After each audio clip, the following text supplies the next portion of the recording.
writing blame on blank pages.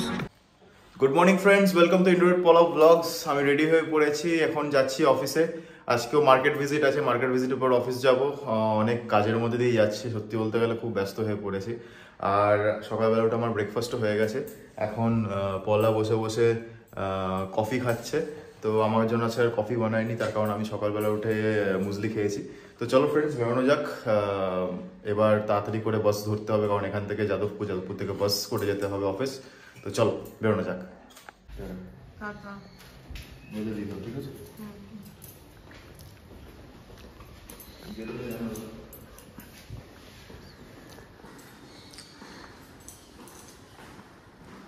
সকালবেলা যখন রান্না বসিয়েছি, সিলিন্ডার থেকে একটা সাউন্ড আসছিল, তো সঙ্গে সঙ্গে একজনকে ফোন করেছিলাম, উনি এসে দেখে যাবে। কিছু তো একটা সমস্যা হয়েছে, যার কারণে তো সাউন্ডে শোনা যাচ্ছে। আমি তো এগুলো ভীষণ ভয় পাই। যাই হোক, এখন স্নান করে পুজো টুজো দিয়ে উঠেছি, এখন দেখি উনি কখন আসে। গুড ইভিনিং ফ্রেন্ডস, আমি আজকে সকালবেলা রান্না করিনি। অ্যাকচুয়ালি রান্না বলতে কালকে তরকারি ছিল, আর আজকে সকালবেলা একটু ভাত করেছিলাম, আর এখন রান্না বসিয়েছি। চিংড়ি মাছ করবো ফুলকপি দিয়ে। চলো রান্নাটা ঝটাপট করে ফেলি, তারপর একটুখানি বেরোতে হতে পারে, কোথায় যাবো সেটা তোমাদেরকে শেয়ার করবো। চিংড়ি মাছটা ফ্রাই হয়ে গেছে, এখন ফুলকপি আলুটা ফ্রাই বসালাম।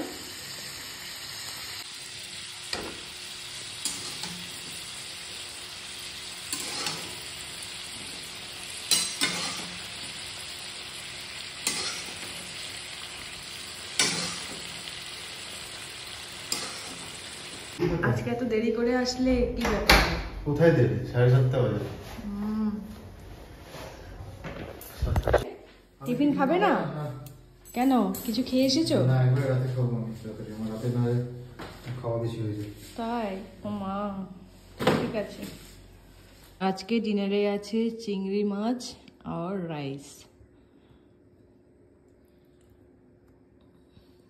হাই এভরিওয়ান, জাস্ট ডিনারটা কমপ্লিট করলাম আর গুড নাইট বলতে চলে এসেছি। আজকে সারাদিন বাড়িতে ছিলাম, কোথাও বেরোইনি। কালকে হয়তো একটা জায়গায় আমি যাব, আর কালকে সকাল সকাল অনেক অফিসের কাজে বিরাটি যাবে, তার জন্য ও সকালবেলা বেরিয়ে যাবে ব্রেকফাস্ট করে।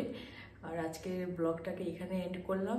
যদি কিছু ভালো লেগে থাকে please do subscribe and share. কালকে আবার দেখা হচ্ছে নতুন ব্লগ নিয়ে। টাটা, গুড নাইট, ভালো থেকো।